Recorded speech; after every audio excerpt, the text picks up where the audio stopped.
13 years ago, in the quiet town of New Albany, Indiana, a 75-year-old woman was murdered. It was not unusual for a murder to occur, but the brutality and bizarre nature of this case caused a great shock. The victim was named Christine Whitus, and she was born in Owsley County, Kentucky. Throughout her long life, she met a close friend with whom she shared a deep bond and experienced many things together. On October 10, 1957, this friend gave birth to a child named William Clyde Gibson III. Whitus treated this child as her own, providing him with meticulous care and support, and often giving him some pocket money. However, fate always takes unexpected turns. In 2012, William's mother passed away due to illness, which saddened Whitus deeply.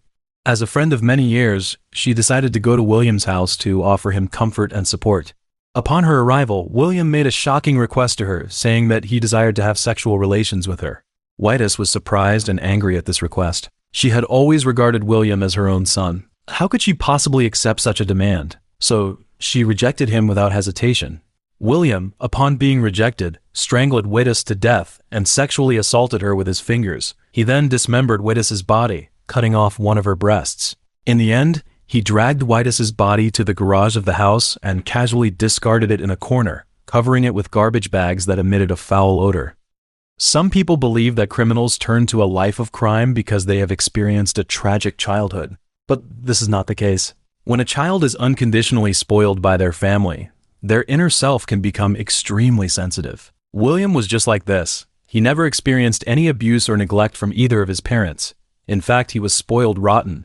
From a very young age, he began to exhibit strange behaviors. He struggled to interact with others, even at school. Because there were too many rules at school, he was very conflicted inside. Compared to communicating with his classmates, he preferred to stay at home with his mother.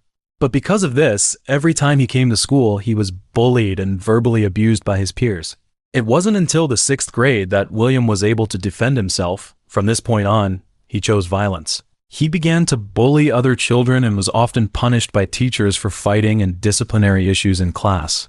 To intimidate his peers, he even fired a shotgun near their feet, resulting in one boy's eye being injured by flying debris. At the age of 13, William, like his father, started drinking alcohol. Later, he was arrested for stealing a motorcycle. Eventually, William dropped out of school and continued with his minor crimes, such as driving under the influence and reckless driving. After turning 18, William chose to enlist in the military, serving as a mechanic stationed in West Germany. During this time, he was good at marksmanship and grenade throwing, and was even awarded a badge for it. At this point, William became addicted to drugs and LSD, often mixing these substances with alcohol. In 1979, he was discharged for car theft and sentenced to serve 1 year at Fort Leavenworth. There, due to the lack of alcohol, he attempted suicide by cutting his wrists. On January 26, 1991, William had already been released from prison and had married a girl. That day, William was driving his pickup truck when he accidentally backed into another vehicle. He initially intended to get out of the car, but when he saw nearby police officers approaching to check the situation, he immediately sped away. The police, having seen this kind of thing before, got in their cars and gave chase, turning the highway into a scene of a pursuit. In the end, due to excessive speed, William lost control and crashed into a car, breaking the driver's ribs and suffering severe head injuries himself. 8 months later, William was charged with robbery and sexual assault because he had sexually violated a 21-year-old woman in a phone booth near Louisville Plaza in Kentucky. During the trial, the lawyer claimed that William suffered from a mental illness. As a result, the court approved an assessment of William's mental state by a psychologist. They concluded that William had an IQ of 79, and his subconscious refused to take responsibility for his own crimes, attributing the reasons for his offenses to alcohol. Since William did not suffer from any mental illness that could affect his judgment, he was deemed competent to stand trial and accepted a plea deal. Consequently, he was sentenced to 7 years in the Luther Luckett Correctional Facility in LaGrange. Learning of William's conviction, his wife chose to divorce him. In prison, William was informed that he needed to participate in a rehabilitation program for sex offenders, but he refused to take responsibility for his crimes. Seeing that William showed no signs of remorse, even though he was considered an obedient prisoner who rarely caused trouble and even obtained an Associate of Arts degree from Lindsey Wilson College, the prison authorities believed he was not eligible for a reduced sentence. On April 5, 1999, William was released from prison. Due to his sex crime, William was also added to the Indiana Sex and Violent Offender Registry.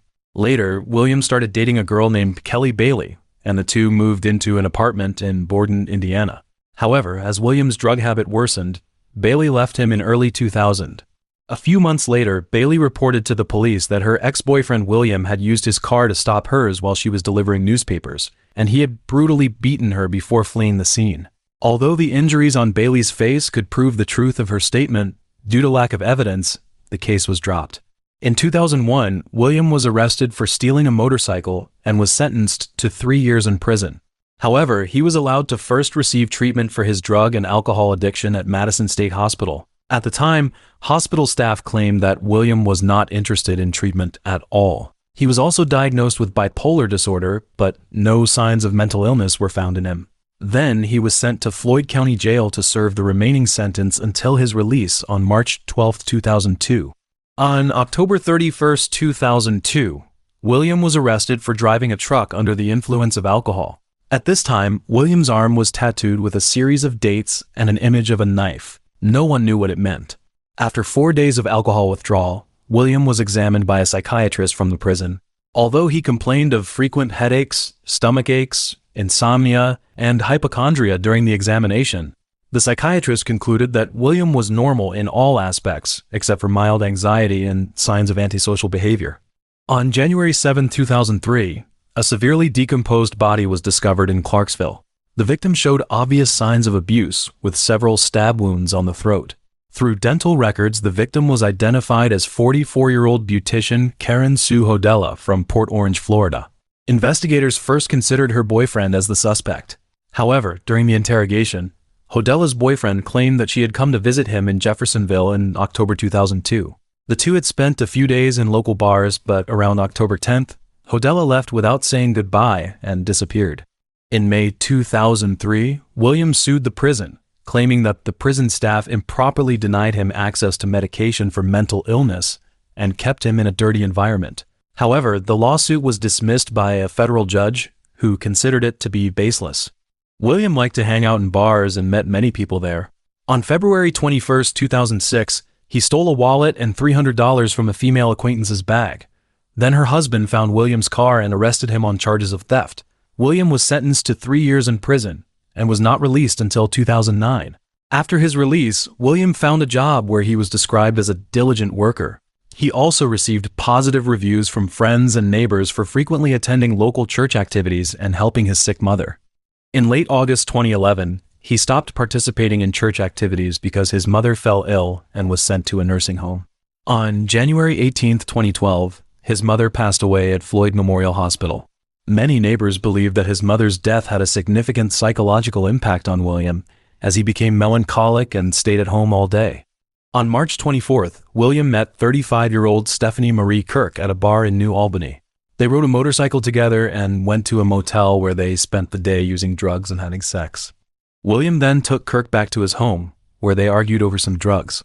In a fit of anger, William strangled Kirk to death and sexually assaulted her corpse before burying her in the backyard. On April 19, 2012, the day after William killed Wittes, his sister came to his house. She wanted to get the car left by their mother, who had died a few months earlier. As soon as she entered the house, she went straight to the garage.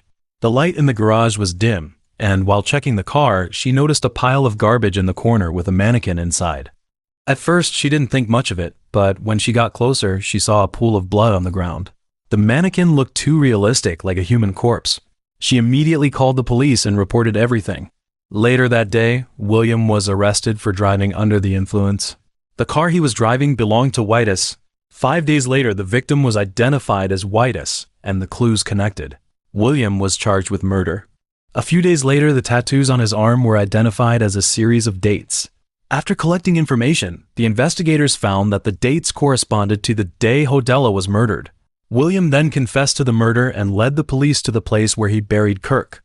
On May 23rd, he was charged with 3 counts of murder. During the trial, the prosecutor presented an interview with investigators after William's arrest, in which he claimed that evil had overcome him and forced him to commit the murders. On October 25, 2013, William was found guilty of murdering Wittes in a jury trial. The jurors took less than 20 minutes to find William guilty of all charges. In the subsequent sentencing, he was sentenced to death. He told the judge that it was no big deal and that he deserved it. For the trials of the remaining 2 murder cases, William changed his plea. He waived his right to a speedy trial and chose to plead guilty to the murder of Hodella. As part of the plea deal, the evidence presented in this trial would not be used in subsequent trials as evidence or as a factor to aggravate his sentence. In the trial of the last murder case, William once again chose to plead guilty. He waived his right to a jury trial, but despite this, the prosecutor remained determined to seek the death penalty for William. On August 15, 2014, William was again sentenced to death. The judge stated publicly that this was the only appropriate sentence for such a brutal killing. After being imprisoned, William filed multiple appeals against his death sentence, but all were rejected by the Indiana Supreme Court. Later, William confessed to being responsible for an additional 30 murders, but there was no evidence to support these claims.